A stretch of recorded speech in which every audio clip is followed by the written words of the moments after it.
ನಮಸ್ಕಾರ ಕರ್ನಾಟಕ, ಹಾಯ್ ಬೆಂಗಳೂರು, ಹೇಗಿದ್ದೀರಾ? ನಾನು ಚೆನ್ನಾಗಿದ್ದೀನಿ. ಇವತ್ತು ಯುಗಾದಿ ಹಬ್ಬ ಆಗಿರೋದ್ರಿಂದ ನಮ್ಮಮ್ಮ ಹೊರಗಡೆ ಹೋಗ್ಬಿಟ್ಟು ಐಟಮ್ಸ್ ತೊಗೊಬಂದ್ರು. ನಾನು ಹೋಗಿ ಐಟಮ್ಸ್ ತೊಗೊಂಡು ಮನೆ ಕಡೆ ಹೋಗ್ತಾ ಇದ್ದೀನಿ ಗಾಯ್ಸ್. ಮನೆಗೆ ಬಂದು ನೋಡಿದ್ರೆ ನಮ್ಮಮ್ಮ ಅಂತೂ ಎಲ್ಲ ಅಡುಗೆ ಎಲ್ಲ ಮಾಡಿ ರೆಡಿ ಮಾಡಿಬಿಟ್ಟಿದ್ದಾರೆ ಹಬ್ಬಕ್ಕೆ. ಸ್ಪೆಷಲ್ ಅಂದರೆ ಸ್ಪೆಷಲ್ಲು, ಫುಲ್ಲು ಸ್ಪೆಷಲ್ಲು. ಬೈತಾ ಇದ್ರು ಬೇಗನೆ ರೆಡಿಯಾಗಿ ಅಂದ್ಬಿಟ್ಟು. ನಾನು ಎಣ್ಣೆ ತೆಗಿಸ್ಕೊಂಡು ರೆಡಿಯಾಗಿ ಅಂದ್ಬಿಟ್ಟು ಆಯಿಲ್ ಫುಲ್ಲು ಬಾಡಿಗೆ ಹಾಕೊಂಡಿದ್ದೀನಿ ಗಾಯ್ಸ್. ಒಳ್ಳೆ ಮಸಾಜ್ ಏನಂತೀರಾ ಗಾಯ್ಸ್? ಇರೋ ಬರೋ ಎಣ್ಣೆ ಎಲ್ಲ ನನ್ನ ಮೈಲ್ ಮೇಲೆ ಇದೆ. ನೀವೇ ನೋಡಿ, ಬೇಗ ರೆಡಿ ಆಗ್ಬಿಟ್ಟು ಮಸ್ತಾಗೆ ಪಿಗಾರ್ ತಾನೆ ರೆಡಿ ಆಗ್ತಾ ಇದೀನಿ. ನೋಡಿ ನೀವೇನೆ. ನೀನ್ ನೋಡಕ್ ಕಡಿಯಾಗಿರ್ಬೋದು, ಆದ್ರೂ ಇನ್ನೊಳ್ಳೆ ಹೀರೋ ತರ ಇದೆಯಾ. ಹೇಗಿದೆ ಅಂತ ಕಮೆಂಟ್ ಮಾಡಿ ಗಾಯ್ಸ್, ಮರಿಬೇಡಿ ನೀವು. ನಾನ್ ರೆಡಿ ಆಗ್ಬಿಟ್ಟು ಏನ್ ಈ ತರ ಮಾಡ್ತಾ ಇದೀನಿ ಅಂತ ನೋಡ್ತಾ ಇದ್ದೀರಾ. ಏನಿಲ್ಲ ಗಾಯ್ಸ್, ಇವತ್ತು ಹೊಸ ವರ್ಷ ಆಗಿರೋದ್ರಿಂದ ನಮ್ಮ ಅಪ್ಪನ್ಗೆ ಇವತ್ತು ಮೊದಲನೇ ಪೂಜೆ ಮಾಡಬೇಕಾಗಿತ್ತು.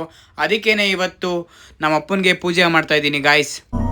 ಪರಪಂಚ ನೀನೇ ನನ್ನ ಪರಪಂಚ ನೀನೇ. ಹತ್ರ ಬಂದ್ಬಿಟ್ಟನೇನ, ನಾವು ಲೋಕಕ್ಕಾದ್ರೂ ಬರಲ್ಲ ಮರೆಯಕ್ಕಾಗಲ್ಲ ಅಷ್ಟೇ. A few moments later. Ugadi ಹಬ್ಬ ಆಗಿರೋದ್ರಿಂದ ನಮ್ಮ ಅಮ್ಮನಿಗೆ ಬೇವು ಮತ್ತು ಬೆಲ್ಲ ಕೊಟ್ಟು ತಿಂದ್ಬಿಟ್ಟು ಇವತ್ತು ಸಿಹಿ ಮಾತಾಡಿ ತಂದ್ಬಿಟ್ಟು ಊಟ ಬೇರೆ ರೆಡಿಯಾಗಿತ್ತು ಹಬ್ಬಕ್ಕೋಸ್ಕರ. ವೆರೈಟಿ ಗಾಯ್ಸ್, ಸಿಕ್ಕಾಪಟ್ಟೆ ಸಕ್ಕತ್ತಾಗಿತ್ತು. ಬಳೆ, ಬೋಂಡ, ವಡೆ, ಬಜ್ಜಿ, ಒಬ್ಬಟ್ಟು, ಇನ್ನು ಬ್ಯಾಟಿಂಗು. ಎಲ್ಲರಿಗೂ ಹ್ಯಾಪಿ ಯುಗಾದಿ. ಚೆನ್ನಾಗಿ ತಿನ್ನಿ, ಎಂಜಾಯ್ ಮಾಡಿ. ನನ್ನ ವಿಡಿಯೋ ಯಾರ್ಯಾರು ನೋಡ್ತಾ ಇದ್ದಾರೆ ಅವ್ರಿಗೆಲ್ಲ ಯುಗಾದಿ ಹಬ್ಬದ ಶುಭಾಶಯಗಳು ಅಂತ ಹೇಳ್ತಾ ಇವತ್ತಿನ ಲಾಗ್ನ ಎಂಡ್ ಮಾಡ್ತಾ ಇದ್ದೀನಿ. ದಯವಿಟ್ಟು ಫಾಲೋ ಮಾಡಿ ಗಾಯ್ಸ್.